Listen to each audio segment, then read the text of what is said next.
Good afternoon, folks. It's Monday afternoon, April 13th, and I'm off work. I'm not working any overtime today, so I can put in some time into the bus. The little woman went to Home Depot for me today. Can I open this with one hand? Yes, I can. I'm using these tech screws. I've used these in the past and had great success with them. They got their own little drill bit made into the tip, which I haven't had the best success drilling this through the heavy gauge steel on the ribs on a trailer that I worked on for the Boy Scouts. I found it easier just to pre-drill it, and then with a drill bit just slightly smaller than this drill tip here, and then these guys would go in much easier. We'll give it a shot on the bus here. Maybe that cargo trailer had hardened metal on those ribs, and the metal in these ribs won't be so hard. I doubt it, but we'll give it a try. So that'll be great. We can get some progress on that. We're gonna go in here and turn on the AC and see how quickly she cools this thing down.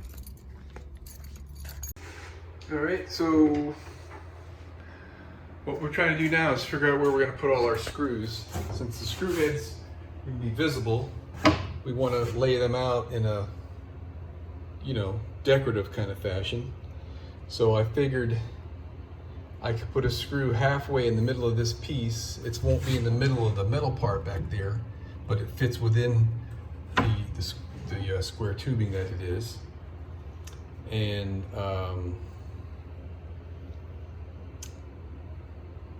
I want to have a screw in this area to hold this curve.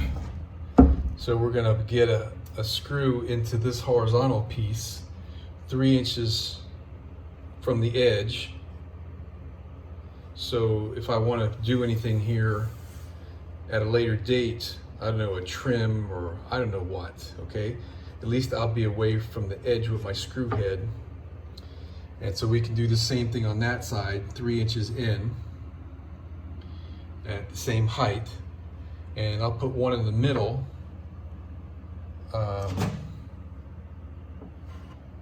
Actually, I won't put one over there yet anyway. I'll put one in the middle and hold that for later, because when I box this in, whatever I put here to box it in might go through this, and I might use a piece of aluminum angle on the angle this way, so I can put the wood up against it and put a screw into it and screw into the aluminum angle to hold my box, to box in this corner. I'm not really sure what I'm going to do to fix that corner yet, but I think it would behoove me to leave a decent sized box in here to pass wiring from my garage utility area down here below the bed up into my raceway. I don't know that I'm going to need this side and that side, but I want to make sure I take care of my business here. So first order is figuring out where my screws are going to go, and I got to get at least one screw into this to hold this thing in place. So then the side wood, I'll be able to use this surface to scribe off of to cut that piece of wood. So I think the finished product will have a screw here, we'll have screws at the top, and we're going to have screws at the bottom. Not the bottom edge, which I just realized, because I'm going to have 1.5 inches of total wood and insulation on the bottom. And if I put screws in this bottom edge, I'm not going to be able to reach them once the floor comes in. And I'd like to be able to remove this piece for maintenance purposes. If something were to come up that I need to access the back side of my lights or something, you never know what's going to go on, right? So in order to do that, I'm not going to put screws in this bottom edge. I hope it doesn't come back and haunt me and the thing rattles or something. but I will put in a screw about 3 inches from the floor right here, and in combination with that screw and this screw, and then the box holding everything together, I think we're going to be fine. I had a revelation yesterday for my water heater. I've decided I want to use a standard RV 6-gallon water heater because I just don't want to deal with the aggravation of a instant heat tankless water heater. And my plan was I was going to put the RV water heater probably in this area or under the kitchen sink. Without thinking, you know, when you look at the inside, it's like, well, that's a great spot for it. But when you look on the outside, the rub rails go across. And I don't feel like messing around with all that. The paint on the outside is done already. I mean, if it was before paint and I realized it and I knew where my water heater was going to go, I'd have considered cutting the rub rails to make a spot for the water heater. But as it is, the only place that I could put this water heater is in this area of the bus, from here up, all where all the sheet metal is that I added, or that corner in the back. There's no rub rail over there. But putting the water heater back here kind of defeats the purpose that I wanted to have the water heater close to the sink and close to the shower, so I'm not having to run, you know, 2 gallons of water just to get hot water over there by the time the water runs through the pipes. So I ordered my water heater last night. It's got quite a long lead time. I think it was like 6 weeks or something, which is okay, but I got it coming. And I'm not going to be building the shelving and whatnot on this wall anytime soon. But at this point, I can determine where this thing's going to land. And anything that I'm doing for my wall coverings, I can cut a hole through my sheet metal, which is going to be painful, and my interior wood and the insulation, all that after the fact, and everything will be fine. My plan is wherever that water heater is going to be positioned will be where there'll be a shelf in this cabinet that's going to go above this wheel. It's pretty much going to be a cabinet from the back edge of the wheel housing here, wheel well, to right about here. This is where my refrigerator is going to start, horizontally speaking, that is. So that's the whole area up there is going to be nothing but cabinet space, and it's just a matter of me, you know, dedicating a shelf for where the water heater is going to go and whatnot. This is going to be the wall right up here where my shower stall is going to be. So this panel right here is probably where I want to have the water heater, probably on this side of it, so that there's some space between the water heater and the wall for my shower, because I'm going to be going through that wall for my plumbing. All my plumbing I'm going to have in here is going to be exposed, or accessible is probably a better way of putting it. I'm not going to put any plumbing inside my walls. We're going to have a water supply coming up a corner, coming across this raceway into whatever hole it is there, and then down to feed my water heater, and then back up again to come over. Oopsie, sorry about that. And then we're gonna come over here, and somewhere we're gonna figure out how we're gonna get the water down to my kitchen sink.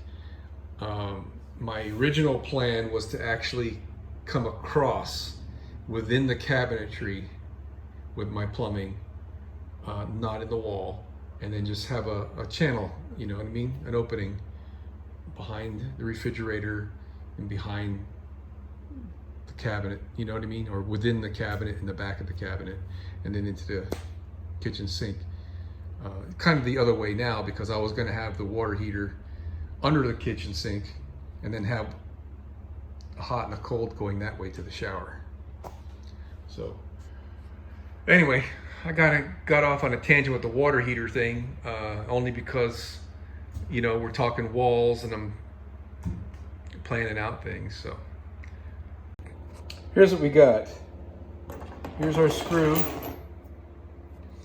And I've got a nice fitting apex bit there on the Phillips. And we're gonna give that a test. Actually, let's just do it right now. See how difficult it is to get this into the bus. That bit doesn't really fit all that good, does it? Yeah, I can't do it with one hand. They go in very easily. Surprisingly easy. Awesome. So here's what we're gonna do. I was prepared with a 1/8 inch starter drill bit so I could drill the metal before putting the screw in, because when I did this once before, that turned out to be the easy way to do it. But since it looks like I don't need to do that, I've got this drill bit, which is large enough for those screws to slip right through. All I gotta do is drill the wood in the right places and bada bing. So let's get at least one screw in this piece of wood and that piece of wood so we can start preparing this side wood. Oh, sidebar, insulation. I don't know, did I just tell you this or did I tell my wife on the phone? So I ordered the insulation last night. And I got a phone call today from the guy, and he said that it's gonna be like at least 6 weeks to deliver it because of coronavirus and yada yada. So he instantly offered one of his competitors. He researched for me, found the competitor, which is in my area, just across town, and the product is only $30 a bale, where it was like $48 a bale, the stuff that I already had bought. And there won't be any shipping charge. So I had paid around 210 bucks for 3 bales of this insulation. And I'm gonna be able to get 3 bales now at $30 a piece plus tax. So it'll be less than 100 bucks. What a deal, man. So, and I'll have the insulation tomorrow. How about that for some good luck? It's finally nice to get a break once in a while, isn't it? All right, so here's the plan. No screws on the top for now. Got a screw here because I can, and it needs it eventually. I did not drill a hole there. I'm gonna put a screw there or here, 3 inches in, one or the other. I got a screw here halfway in the middle. Got a screw here 3 inches from the bottom so I can still reach it after the floor is in at 1.5 inches, right? Nothing in this corner for now. I'm gonna have a screw right there and there. That's it. I've only drilled the one because that's all I need for now to get that to hold in place. And that gives me the luxury of time to change my mind on where I want all these screws to go. Fabulous. Man, it's so easy to drive these screws in. It's ridiculous. It's unbelievable. I think what I want to do though is run with a slightly smaller drill bit than this for the hole I'm drilling in the wood, because it's a little wobbly and it would be easier, a little bit more secure if the screw was a little bit firm in the hole, not loose. So I'll switch that out later, but I'm getting a start. We're getting ready to make our cut. So I measured off the back wall and I confirmed that the back wall cant matches pretty much what I want to line up with this guy. All right, we're not going to be able to get on top of this beam with our wood because it's not at the same level as this. So it's going to be the same method that we did here, where this is not supported, but it'll be supported by our box when we finally close it in. So we're a 3/4 of an inch difference from the bottom to here, roughly.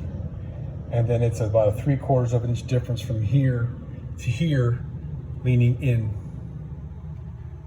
So that means something like this. So we're going to give this a shot, and we're going to use a straight edge with our saw it's 5 inches from the side of the shoe. I'm going to be cutting it this direction, so I have plenty of shoe on top of this. So I got 5-inch mark here, and I have a 5-inch mark here. So I'm going to set my straight edge up and clamp it and cut the whole length. And then from here up, it's going to have another cut that's another 3/4 of an inch at the top to nothing over here. So there's our first cut. All right. Now really, it would be best if I were to take this down and test fit it before I cut this other piece. But this is kind of a pain to do by myself, so I'm just gonna wing it and readjust my temporary fence here, make this cut, and then we're gonna try it. I'll take it. So we're right there. All right, just touching that, which is good. That gives me a good stopper for alignment purposes. This guy is just going to be jammed up in the corner there. That's great. I can get that a little bit more of a bend down there. Got options, but I think I could twist this around a little bit to get me flatter against this wall.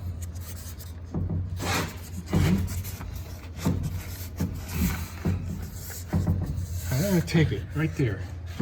Pretty good, first shot, I love it. So now we can cut out for this window and mark it for screws. What's gonna happen here, we're gonna join this with another piece that goes over that. And we're just gonna put it like a furring strip behind here, a piece from here up, so we don't interfere with this, and a piece from there down somewhere in the middle, so that that seam will stay nice and even. So what the plan is for this, where's my 3/4 inch wood here? We're gonna trim around these windows with this 3/4 inch wood. At one time I thought I was gonna put the wood up in there, but I'm realizing I don't need to do that. What we're gonna do is we're gonna cut the opening in this piece of plywood. So when we trim this, we'll be able to cover the end grain of the wood with a piece of 3/4 and have it end up right about there. Cool. All right, so now all I got to do is transcribe this straight line down here and then figure out where my bottom piece is going to go. And that's not going to be too hard. We're on our 1/2 inch spacers. Probably ought to fix that one up and put it over there on the rib. We might be flexing right there a little bit. And maybe, it's close to the edge, it ain't gonna flex.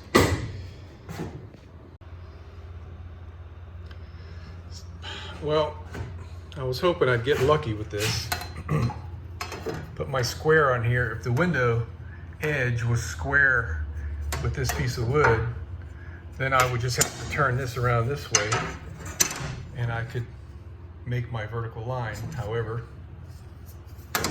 it's off a little bit, which means the window is a little bit crooked. It's tilted a little bit that way. But that's pretty easy to fix. All I've got to do is shim up that end over there with a little spacer until this side is true. And then I can flip this over with the same spacer at that end, and I should have a straight line in line with the window.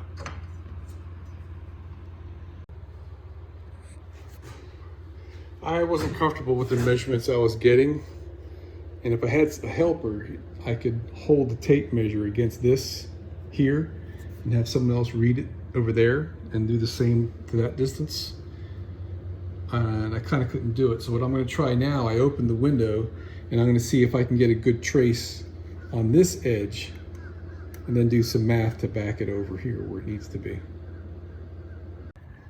All right, we're on the outside, and this is just going to be too darn easy because I've got two pieces here. All I've got to do is put my pencil up against it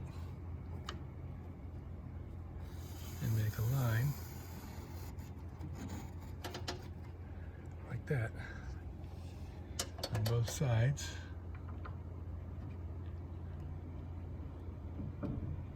Oops, sorry.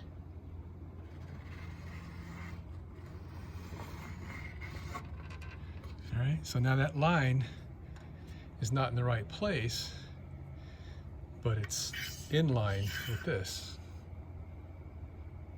So all I gotta do, I got a good measurement on the top. I just have to measure over, and then that'll be my cut line when I measure over. Now over here, I want to do the same thing, but I don't have something to help me keep this straight. So if I go and get me a piece of wood to put in here that can lay in there flat, then my pencil can rest on it, and I'll be able to get a true scribe line of this. Do the math from that line down, and we'll be golden.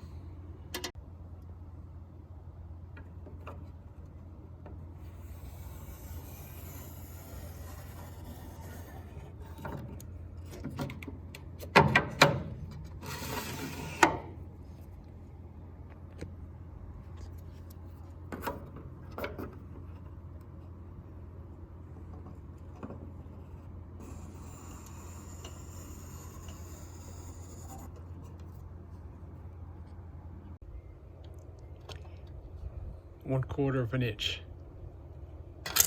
Okay.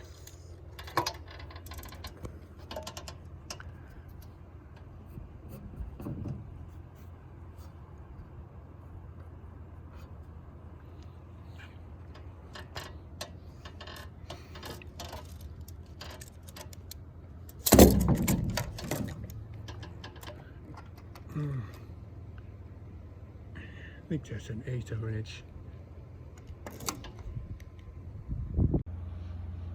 There's how crooked my window is. So that's about an 1/8 of an inch difference. Move it over to here. Okay. It's about an 1/8 of an inch on, what is that, 14 inches? So it'll be a good, more than 1/4 of an inch out on the whole length of that window. And it's, you know, this is a pretty critical cut to make because it's going to be very visible once I put my trim in there and it's over the edge of this. If it's out an 1/8 of an inch over the length of this whole window, it'll be very visible. Even a 1/16 will drive me nuts. So we're gonna be very careful how we cut this piece. So let me show you what I got here. I think I might have made a mistake on this one. Maybe not. So this line is 1/4 of an inch, needs to go that way, 1/4 of an inch in order to be at this point right here on my window. Okay. And with our 3/4 inch wood,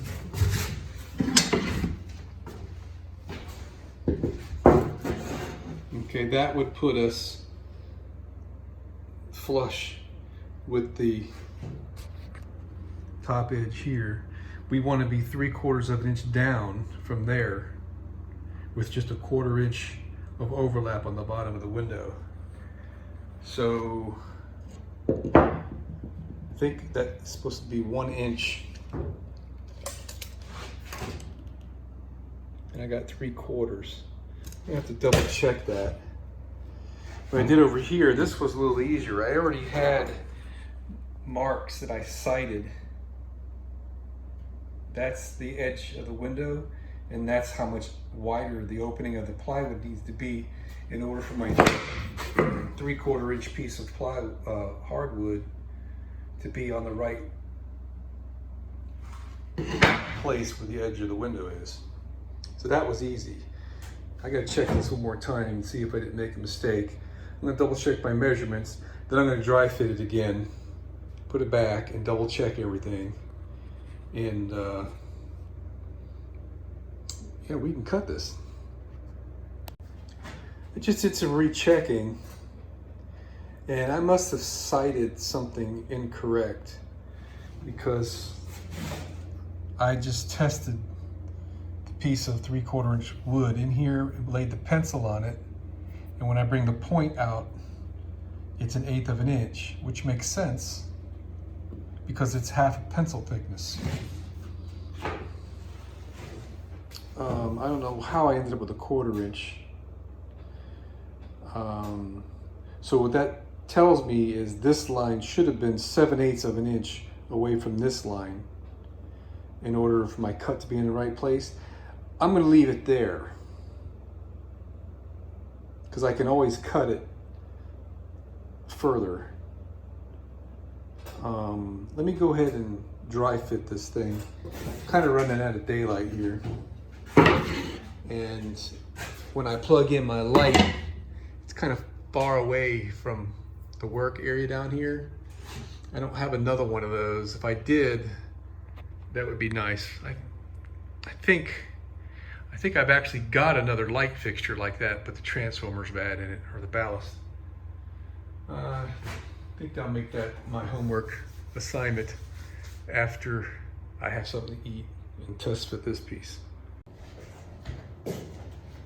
Well, all the vertical marks are easy. I re-sighted from the outside, and it's not quite 1/4 inch gap on that line. It's more like a heavy 1/8, maybe 3/16. So I'm gonna cut it on that line, and then after I cut it, I'll double check. So I might have to make an extra cut down there. I've got to eat, I'm hungry. I'm gonna call it a day. Let me turn off my air conditioner. I gotta tell you, it really is nice working in air conditioning plus. Oh my gosh. Well, I had a nice dinner and went out to the shed and I pulled out these two really nasty looking 8-foot long double bulb fluorescent light fixtures like I have here in the garage. I got 2 of them on my garage door and I got 2 of them up here. And what's nice about the garage door, they're positioned where when the door's closed, they're up high enough to give me some good illumination in here. And then when the door's open, they're far enough to that wall to give me a balanced illumination. It was a pretty good win I did on that. And I just have a wire with a little clamp that holds it on the ceiling. So it's kind of snug when it's down. And then as it opens, it gets really loose. And then as it's fully open, it's kind of snug again. So, and it's just tied in to that switched outlet right there. So that was an easy fix there. So I'm gonna, I don't have any spare light bulbs. Normally, whenever I get one of these go out, the replacement bulbs come in pairs. And you see a little chain right there and right there. I just stick my spare bulb and hang it from the ceiling there. And, you know, so I have a little test wire in here somewhere. Let's see if I can find it. There it is, right here. No, that's not it. It looks like that. It's a wire with 2 alligator clips on the end for doing There it is right here. So we're gonna hook this up. And you know, this, when I opened this up, this ballast was in there upside down, just like that, kind of rattling around. So, and all these screws were in there. I don't know what's going on with that, but what we're gonna do is hook this thing up like so. If I can just get my timing down right, here we go.